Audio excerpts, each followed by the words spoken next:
A lot of games over the years have gotten sequels that were pretty awesome, and others haven't been nearly as good. But what about the games that didn't get sequels? Hi, I'm Bargain, and today we're gonna look at 4 of those games that I think should have gotten sequels. Keep in mind, this is not a ranking. I think all of these games equally deserve a sequel. First things first! Brutal Legend is a game that knows exactly what kind of game it is. Releasing in 2009, it's a stoner heavy metal fan's wet dream and it rocks, baby. Also, real quick, I want to show a small part of the intro into the main menu. It's gonna sound weird, but it's still one of my favorite of any game ever. Okay. You sure you're ready for this? Because what I hold in my hand is not just gonna blow your mind. It's gonna blow your soul. Go ahead. Open it. If you dare.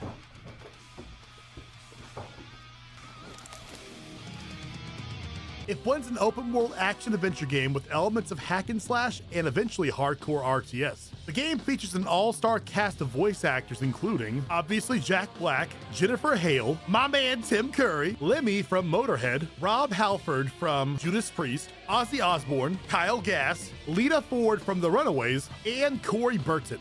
It's got the kind of humor you would expect from Jack Black from the late 2000s. All right, nice try, lady, or whatever you are.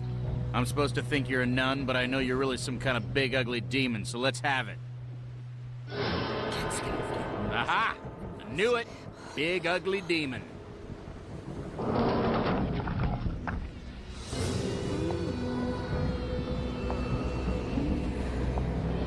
Kind of sexy, though, in a weird way. An obviously super heavy metal soundtrack, to which I would play some of the songs, but YouTube doesn't like me. I already tried putting a song into a different game section in this video, and I uploaded that chunk of the video just to make sure it went through copyright stuff, and it didn't work. I'm not gonna try it with this stuff. A story that is satisfying, has a couple of twists, and concludes well. Not to mention a single line from a cutscene that I still mention to this day very often.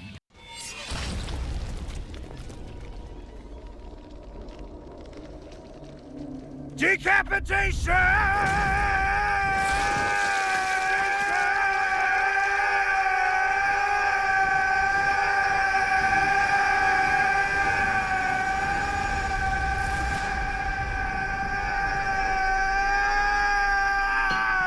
I think the only real downside of the game for me is eventually the RTS elements go from fairly simple throughout until the very end of the game where all of a sudden it's extremely difficult for no reason. But I suppose that could be just me not getting good. I think there is a sliver of hope that this game gets a sequel since the devs Double Fine! got a long-awaited sequel to a different game of theirs, Psychonauts, after a 16-year wait. Brutal Legends director Tim Schafer this year actually spoke on that he's torn how to approach a sequel to the game. I know some of them want it with an evolution of the RTS stuff, and some of them just want God of War with Eddie Riggs. I understand the logic of making the second option, but I'm much more excited about the first. So why no sequel? Schafer also said that people at the studio want to do the game. Double Fine also owns the IP, though Microsoft owns them. So just from a speculative standpoint, it might just be up to Microsoft. One moment, please. This video is brought to you by Me. no sponsors, so all I ask is be sure to subscribe if you're new and leave a like too. I also stream on Twitch and post on TikTok. Twitch is where you can find me stream games before I make content on them. TikTok is where you can find clips from streams and condensed versions of my reviews from here. Links to both of those in the description. Now then, back to the video.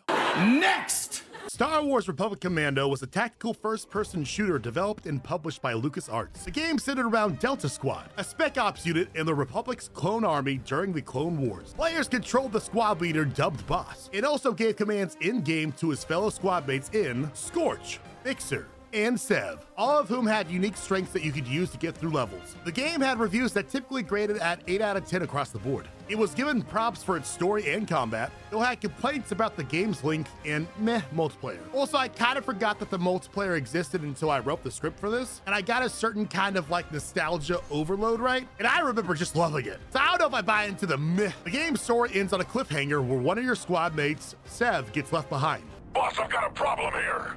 Sev, where are you? Multiple hostiles. the signal, boss. We'll find it again, damn it. leaving players hungry for a sequel to learn what happened to the beloved character. That sequel never came. What happened? I'll put the link in the description for an interview with the lead dev from the game, Brett Duville, and the site Cinelinx. Hope I'm pronouncing those right. The interview speaks on two things. The sequel story had two ideas being floated around. One where you would have carried out Order 66. and hunted down Jedi. Doesn't specify Sev's role. The other where Sev would have been the first man on the rebellion army, training soldiers and hoping to be able to counter-program his squad mates to join his fight, similar to what we saw in the Bad Batch. So why did the sequel fall through then? Quite simply, the company rebooting itself. The only canon thing to happen involving these characters, to my knowledge, is that Scorch is brought back during the final season of Bad Batch, which is exciting until you see him barely used and thrown away like a typical old stormtrooper. Look how they massacred my boy. Freedom Fighters was a third-person shooter from 2003 set in an alternative history timeline where the Soviet Union invaded and occupied New York City.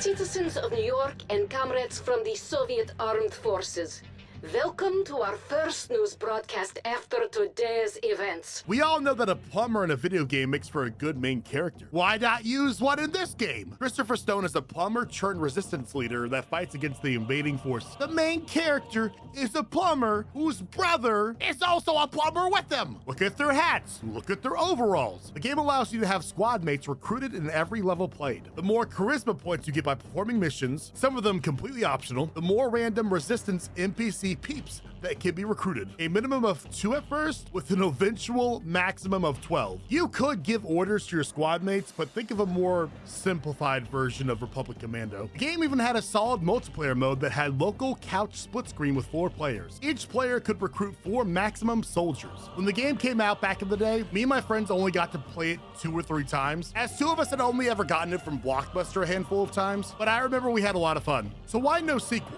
The game had an average score at around 80. Sadly, compared to the first 2 videos, I really couldn't find much. There were plans for a sequel. A window for it being released was even planned. However, the devs at IO Interactive instead announced Kane & Lynch Deadman. Later in 2010, the director of Kane & Lynch 2 was asked about the potential sequel, but wouldn't comment on the matter. A year later, the dev team's Twitter account mentioned that a sequel was something they wanted. It's been radio silent since then, but there is the slightest bit of hope. You see, the game itself had been published by EA. IO Interactive was then a year later acquired by Eidos Interactive, and then Eidos Interactive got acquired in 2009. 2 hours later. Then in 2017, Square Enix sought a buyer for the studio, and IO Interactive essentially became independent. In doing so, they regained the rights to both Hitman and Freedom Fighters. 3 hours later.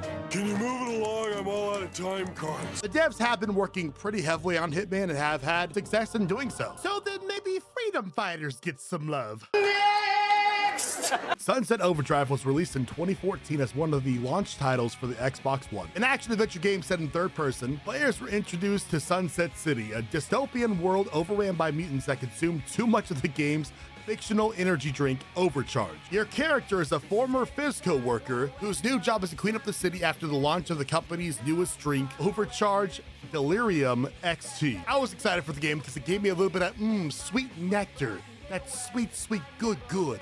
That reminded me of Jet Set Radio Future. Also, not for nothing, I just woke up and I wear one of the CPAP machines, so if it looks like I got, like, I don't know, hit with a paddle across the face because I was a naughty boy. Also, not for nothing, I had to Google, and hopefully my wife doesn't see it and get the wrong impression. I had to Google hot schoolgirl with spanking paddle to finally find this meme picture of me, okay? So let's all please take an extra second to laugh at it. Ziplining, parkour, air dashing, wall running, and more. There was no walking. Instead, it was a fast-paced game where if you go too slow, the enemies would quickly swarm on you. You were also armed with a variety of weapons such as the TN-Teddy grenade launcher and the AKFU. The game featured a style meter that got more juice as players comboed grinding and killing baddies. The game also featured a co-op multiplayer mode called the Chaos Squad, which had 8 players in what was essentially a tower defense game, similar to what you experienced in the main game. I never got to personally experience this, but think similar to a Gears of War Horde mode. The story was pretty solid, featuring a bunch of strange and funny characters. Overall, I got quite a few chuckles out of the game. Let's play tag! Come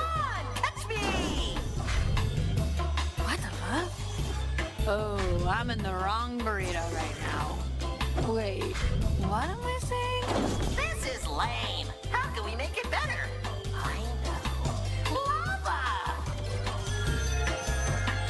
Come and get me! The game ends with the Fizzo headquarters activating a protocol that sent helicopters full of overcharge across the globe, sequel baiting a potential worldwide epidemic. The game got an average Metacritic score of 80. Notice a pattern? So one last time, why no sequel? Despite the good reviews, the game really wasn't the big hit that Xbox was hoping for, selling only 1.9 million units, which isn't super great for a console launch title. In 2018, Insomniac Games stated they had interest in making a sequel. It's also important to note that Insomniac holds the IP. Sony ended up acquiring Insomniac Games in 2019. Sony chairman Sean Layden then said that the sequel was not a priority. In 2021, Sony registered the trademark for Sunset Overdrive. Less than 2 weeks later, the creative director for Sunset stated that there wasn't anything preventing a sequel from being made and expressed interest in said sequel. In 2023, because of the infamous ransomware attack on Insomniac, we learned that a sequel back in 2015 was in the works, but got canceled the next year in favor of Insomniac's first Spider-Man game that eventually released in 2018. A sacrifice in retrospect I think we're all okay with. We also know based on the leaks that there are 5 games by Insomniac that are planned to be released between 2025 and 2030, including Wolverine, Venom, Spider-Man 3, a new Ratchet & Clank game, and X-Men. So, is it impossible a sequel could happen? Certainly not. Are we going to get it before the year 2030? Certainly not. Have I reached the peak of how good looking I am? Certainly not. And with that, we reached the end of the video. Was there a game you think I should have covered? Let me know in the comments. Make sure to subscribe if you're new. Again, thank you so much for watching, and hope to see you in the next one. Oh, and by the way, my Sleeping Dogs retrospective is still on the way.